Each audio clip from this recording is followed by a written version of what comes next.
Número 18. La repetición genera el dogma. El lenguaje del libreto se impone. La multitud es la jueza de los mejores ciudadanos. La carrera comienza a las 4 a.m. Las medallas necesitan cuellos fuertes. El placer supremo está en los calificativos. Las mejores copias tendrán los mejores mausoleos. Cambiar de cuerpo es cambiar de mundo.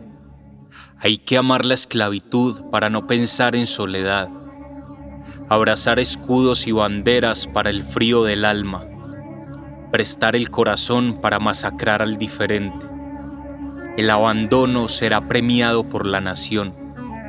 Los orgasmos mucho más baratos que la comida. Menos preguntas y más certezas. Cuestionar trae penas. Las marionetas sonríen, la carne padece. La rabia necesita de un albergue débil. La reflexión no tuvo la oportunidad de hablar.